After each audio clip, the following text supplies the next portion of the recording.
Welcome to the Happiness Matters podcast with me, your coach, Julia Seal, where we explore the puzzle of whole being happiness as professional women in our midlife, how to coach ourselves and live into the best version of ourselves, resilient, creative, and thriving, no matter what.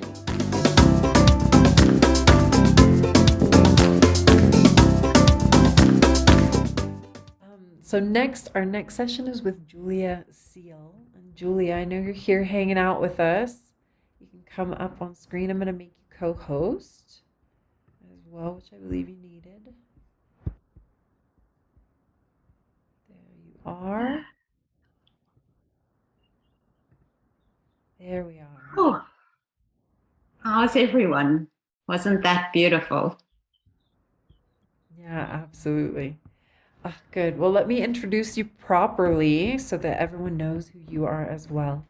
So, Julia, besides being a dear friend and absolutely one of the people that has encouraged me so much throughout creating kind of this event, this project, she is the founder of Happiness Matters and Midlife. She's also a professional certified coach who draws on a multidisciplinary approach underpinned by integral relationship systems, leadership, and life coaching, as well as neuroscience and meditation. And she's just an all-around cool person. So today our format is a little bit more of an interview kind of style, and then I think with the time we have, you also do a bit of an applied practice with everyone, right? Yeah. Awesome. So, well, first of all, hi everybody, and yes, we'd like to do as much interaction as possible, so either raise your hand or post a question. I'll keep looking in the chat box, and Jamie will also help me, because if we can coach in the session, that would also be great, although it's very short. Yeah, and I think it's such a beautiful place to come to this topic after listening to Katrina and then having Nicole talk to us and take us through some breath work. I don't know if any of you have had a chance. I thought it was quite funny that today in the Happiness Habits Challenge, our first challenge is breath.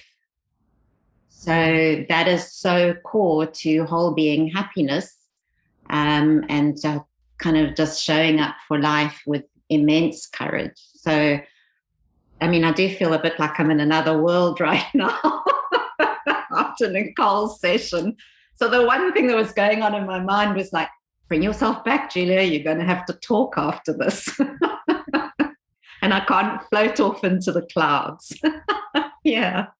Anyway, thank you for that. So I want to build on what Katrina was saying, what Nicole's been saying about showing up with courage through adversity. Now, to kick us off, I kind of drew you a funny little picture, which I'm going to put up on the screen quickly, but then we're going to come back so that we're talking to each other. Well, it's not really a drawing. It's, let me try this. And you can have a look and see at my little picture here. So, yeah, I mean, this is not death by PowerPoint by any means, but what I wanted to do was give you a few visual cues of what we're talking about today. The process, even that Lemon Rebellion is taking us on, where we're stuck and we're confused, all the way through resilience, into creativity, and into thriving. And then I want to have a look at whole being happiness in context of what Katrina was saying, and how do we get there? And then this whole thing, this black and white circle that we're looking at as well, which is going to talk a little bit to what Nicole was saying. So if you can remember little elements from this picture, that might help you too. There's no exam on what your memory is like.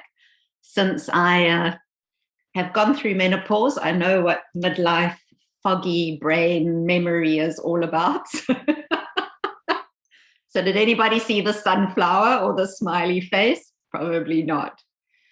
So yeah, so Jamie, just in terms of kicking off, I think what I don't want to do is get into any kind of repetitive conversation and about what Katrina was talking about.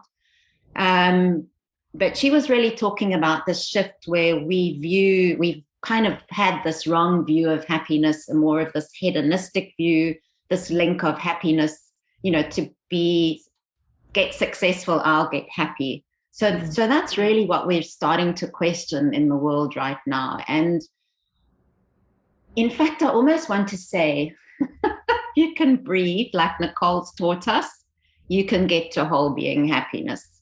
That's why, for me, it's one of the most fundamental tools. And listen, it's an essence. We've got to breathe to live, but we can actually use it for our whole being happiness. But something else that I really liked from Katrina's talk was, she kind of said that happiness is a bit like a unicorn. We all kind of know what it is, but we can't see it. And I love to think of happiness. And in my first discussion with Jamie, we spoke about, happiness being like the sun, right? And it's so bright and it's life-giving, this perfect white light that brings life to everything. But we almost can't see it, right? You can't see white light. And the only way we can unpack what it is in terms of our quest for happiness is when white light goes through a prism, or it goes through raindrops, or it goes through our tears, it breaks into the rainbow. And then you've got all these paths to happiness, right? All these, they are paths. And any route you take is going to get you somewhere, if we're even trying to get somewhere. And the idea is, so you could go down the relationships whole being route. And, to that point about relationships we were talking about earlier, is that relationships have been proven, our social connections, to be the biggest contributor to whole being happiness. So it just doesn't surprise me what's going on in the world right now and after COVID, and how we're all feeling quite disconnected from each other and yet connected in places like this. That, it's time maybe to spend building connections again, and what are the connections that we want to build. But so where do you start? If you think of, you've got this rainbow, you've got all these colors, there's relationships, there's spiritual, there's breath, there's physical, the somatic world, there's the emotional space. Where do you start? And as a coach, I'm here to tell you that your place to start is at the hardest place, the adversity. All right, so this is the invitation into whole being, is whatever is most difficult for you, whatever you're stuck on, whatever you don't want to look at right now, that is actually the invitation to step towards that. Now, we do a great job of not stepping towards the most difficult things. We'll overdrink, we'll overeat, we'll watch Netflix, we'll procrastinate. We might even spend time in the other paths of whole being happiness before we get to this thing where we have the courage to step forward into it. So I thought today would be really useful to say, if your adversity is your gift and is your guide forward into whole being, what can we talk about today in terms of emotional whole being that can help with finding that place in you that's ready to evolve, that's ready to say, I'm ready for the next level, I'm ready for the next version of me? Because that's the courage, as we just constantly are. I think it was you, Jamie, that was saying, move forward. We move forward all the time. So it's not about fixing ourselves, it's just moving forward. And that we're constantly becoming bigger and more beautiful and more whole beings, like the sun. So we are getting bigger and expanding into our wholeness as we step forward into these challenges. And that's what's so beautiful as a coach, to be a witness to and a partner on the journey. So, things to help with courage. Well, first of all, I think the best thing that probably shows up the most in coaching, and maybe it's the biggest reality check for all of us, is something is difficult because we're unskilled in how to deal with it. So it's about giving yourself permission that there are ways to deal with anything that show up in our lives. And that can be really tough stuff and not so tough stuff. What are we getting anxious about? What are we getting scared of?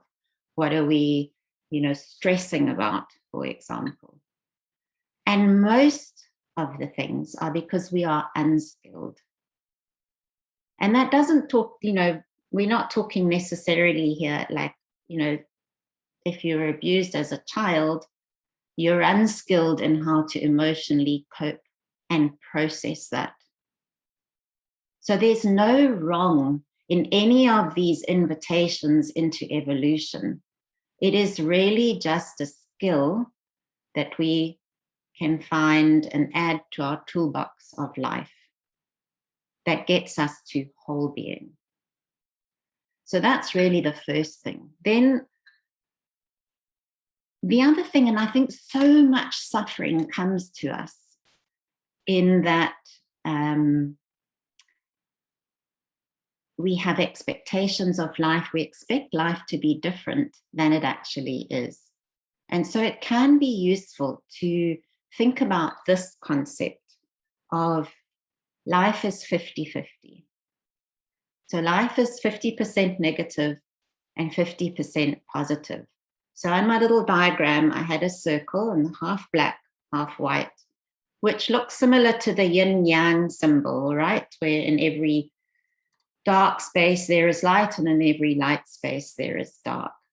But if you can think of life as 50-50, and right now, to the question that Katrina asked is, how happy am I right now? You'll see where you're sitting. Is there an overdose of the 50% on the negative side, or maybe not so much on the positive side, or vice versa? The tyranny of positivity. Just keep a smile on your face when you're actually feeling awful. Now, it's so interesting because we want to fight the 50-50 idea. It's like life should not be like that. Life should be better. Life should always be good. That's what the whole hedonic pursuit of happiness is about, is life should be better than it is.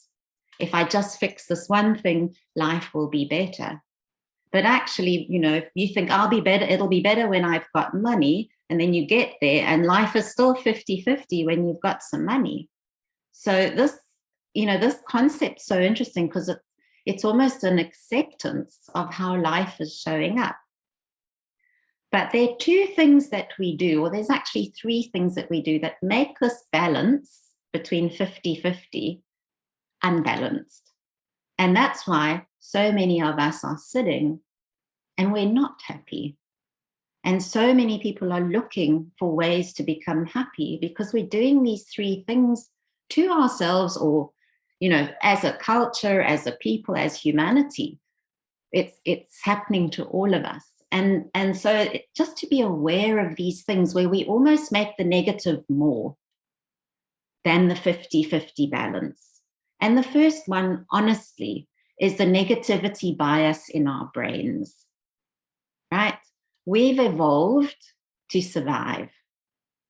So our brain is always looking for things to help us survive. It's on hyper alert sensitivity, looking for things that are dangerous. And many of us don't need to be on such a hypersensitivity. We don't need to be on alert all the time. There's plenty of people in the world that really do, okay? Because the world is not a comfortable place. But many of us, and those of us sitting in front of a Zoom call right now, do not have a lion outside the door that's going to eat us as we step, as we get off our chairs. So be aware that your brain is always looking for the negative first. survival mode.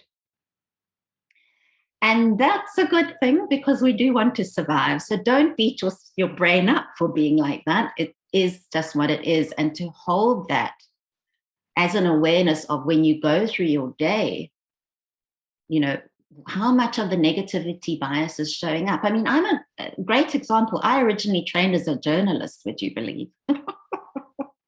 We're trained to tell you the bad news because people love the bad news. We're attracted to it because of the negativity and the survival instinct in our brain. All right. The next thing we do to ourselves, oh my goodness, that makes the negative so much bigger, is we have our little friend, the self-critic.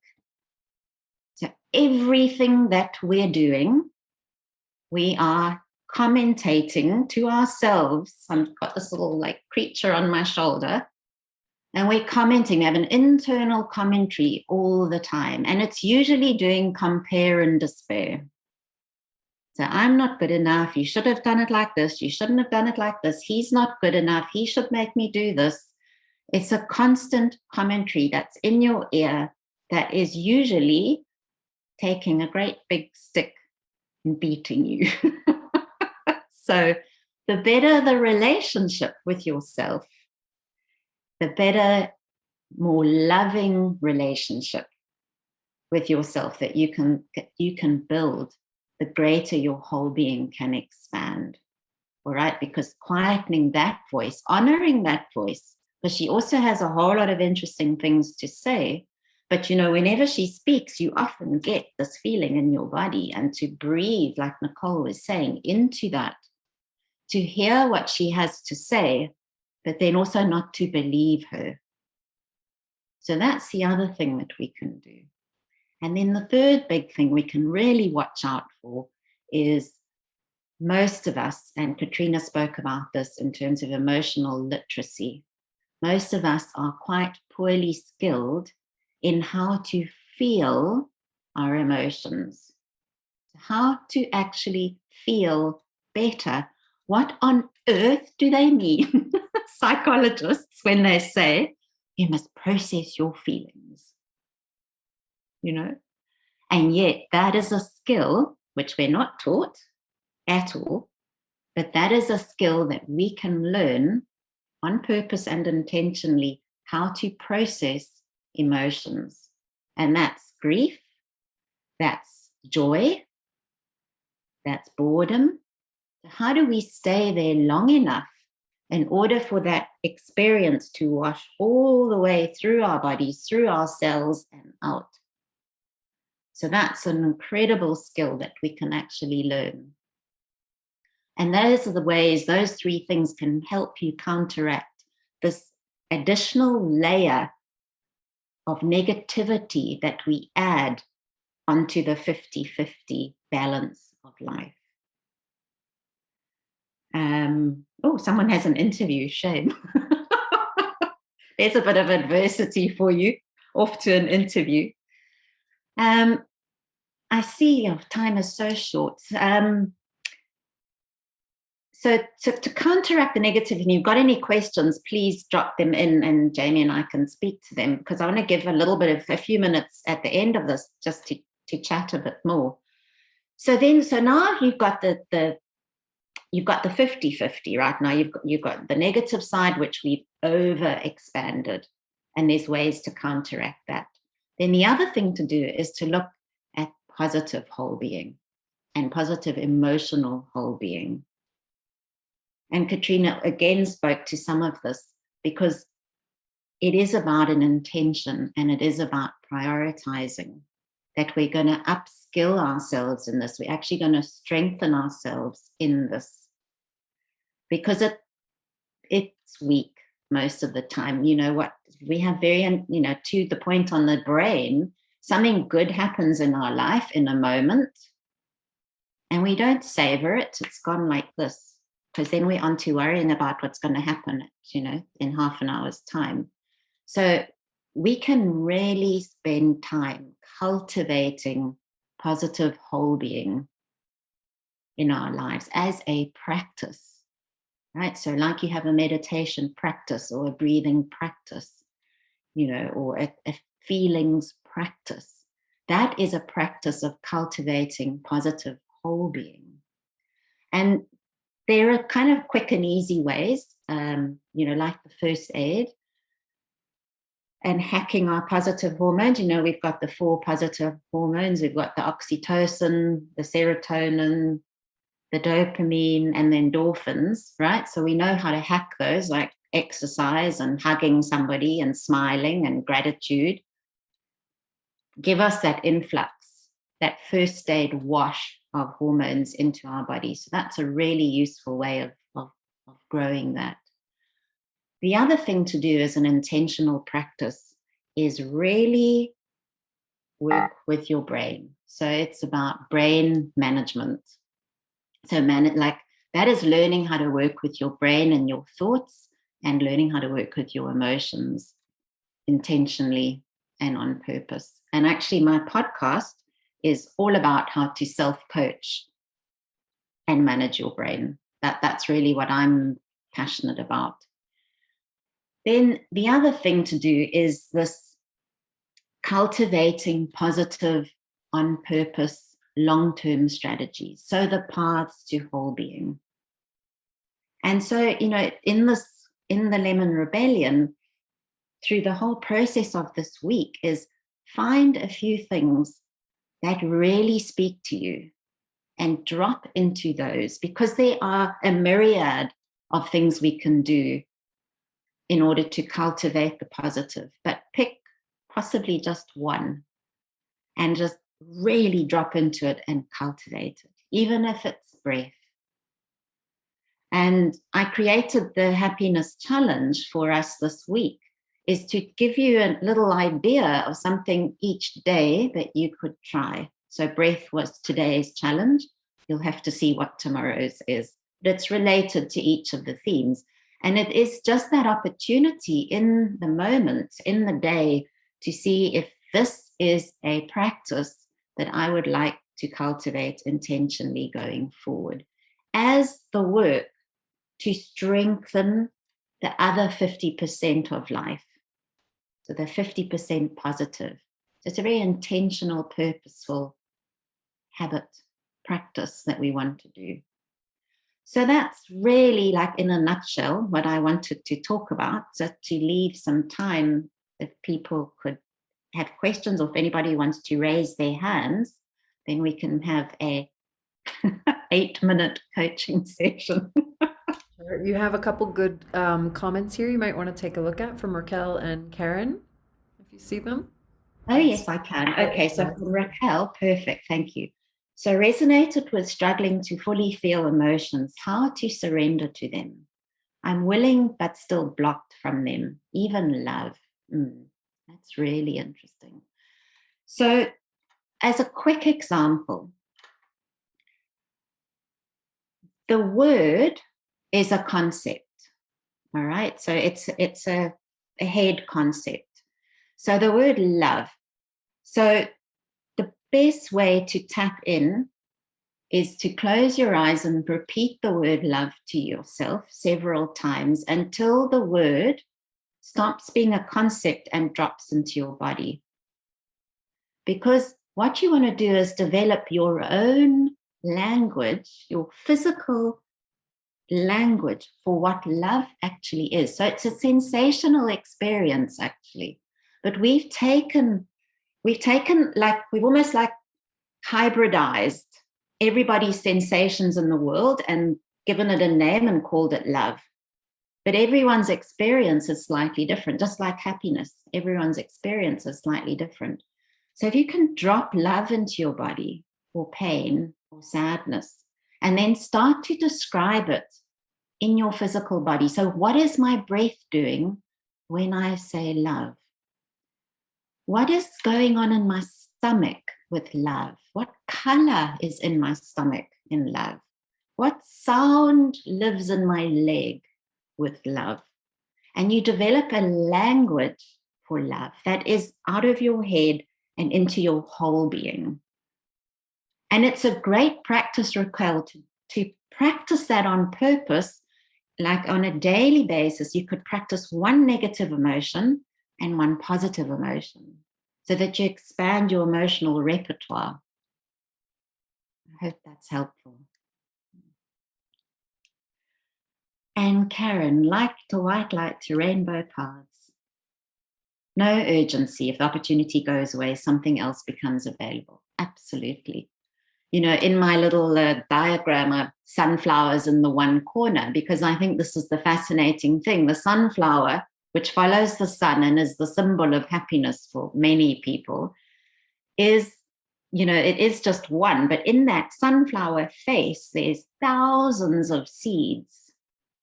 And all you need is one seed to be planted when it falls on the ground. And that, you know, like as a gardener, you know, the seeds, you got to nurture them and you love them. But that seed's time might be in 12 years' time. And this seed's time is today.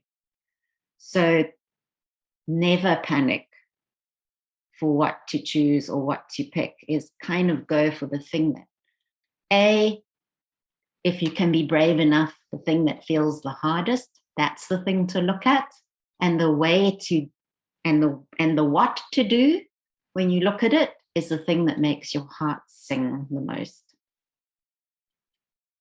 If that's helpful. Thank you, Julia. That's awesome. I wanted to ask a question, and everyone, please feel free to keep sending comments or, you know, unmute yourself. We're a small, intimate group here. That's the whole idea with Lemon Rebellion, is you can come on and talk to Julia as well. I'm thinking about this term I heard. So there's rumination, which is when we ruminate and go through, you know, the hard time, the bad story, the rough experience.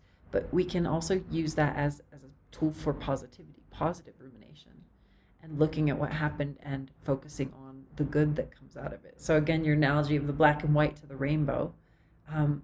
What are your thoughts on, as part of a whole being practice, using rumination and trying to get over that negativity bias and trying to create a positivity tendency, if not bias, by teaching ourselves to focus more and more and more on those rainbow colors, the things that are going right, that kind of thing.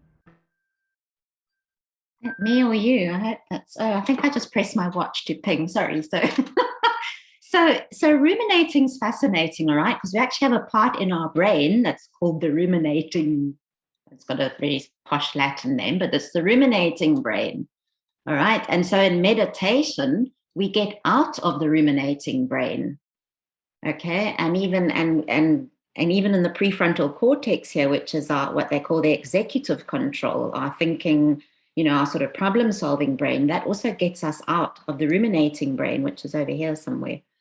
So that is quite fascinating. But I love the opposite side of the ruminating brain, as I call it, the noodling brain. So brain noodling, and that's my most favorite things. In fact, that's what I was doing all morning this morning, was just sitting, having a cup of coffee and letting my brain noodle. So I have a pen, I write things down, I look at the clouds, I, you know, might send a message on my phone, but I just am noodling. And that is positive ruminating, right? I'm thinking about the clouds, I'm checking in with my body, I'm thinking about you guys this afternoon. And it's just like, think about, you know, my husband was so difficult last night, but I do love him. And, you know, those kind of things. So it's just that slight shift. You know, it's such a nice thing, this word pivot, that we all got sick of during COVID. Think of it as that, all right? You can pivot without positivity whitewashing, all right? Without the tyranny of positivity. All you need to do is notice where you are right now, and can I pivot slightly? That's all. And then you are fully on the path to shifting your brain from ruminating to noodling, or shifting your body, whatever, you know, into that whole being rainbow of happiness. The unicorn. See, we're going to find the unicorn at the end of this summit. Did you know that?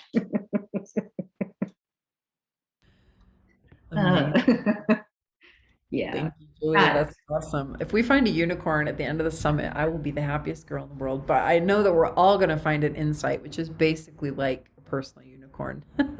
from this experience, because with all of these incredible things that we're sharing, that's the only possible outcome. I think I just want to point out how beautiful this is that you're sharing, that Wholebeing Happiness is about coming kind of back into your body and feeling things, finding your kind of inner happiness as a feeling as opposed to just a concept. I think that's really, really interesting.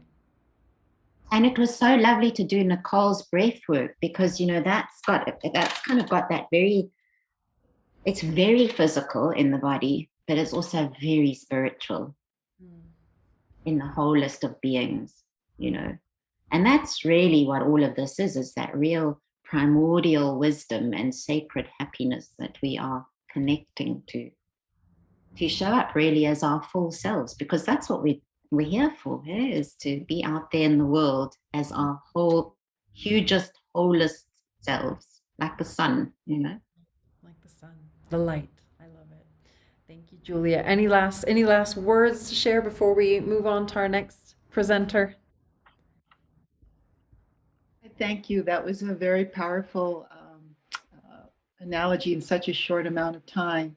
And I loved going from the brain to the heart and feeling it in your body, in colors and in thoughts, or how it affects your body. So I agree with you too. That was, Jamie, that was very powerful. Thank you.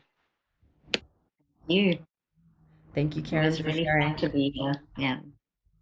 Well, and like Julia said, every day of the week this week, we have the happiness challenge that she's designed for us to apply one new happiness habit.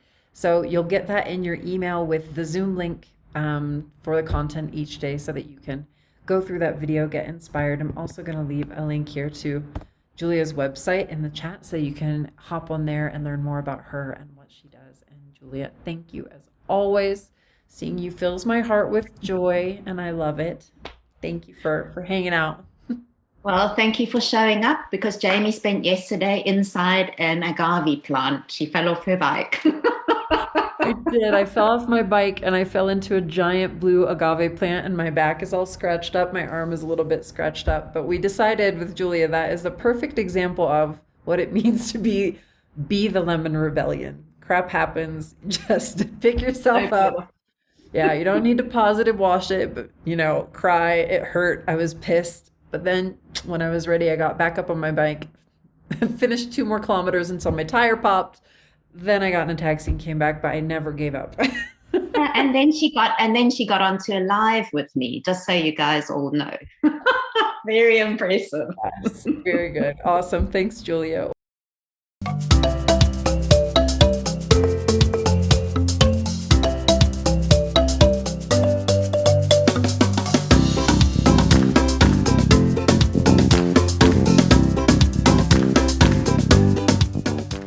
Thank you for joining us on this Happiness Matters podcast, coaching your wholebeing happiness in midlife.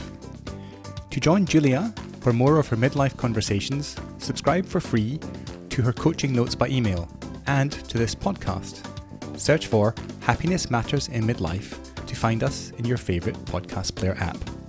Once you're subscribed, both of these will be delivered to your device automatically. To find all of this, click the subscribe menu of our website, Happiness-Matters.coach. That's Happiness-Matters.coach. COACH. And thanks again for listening.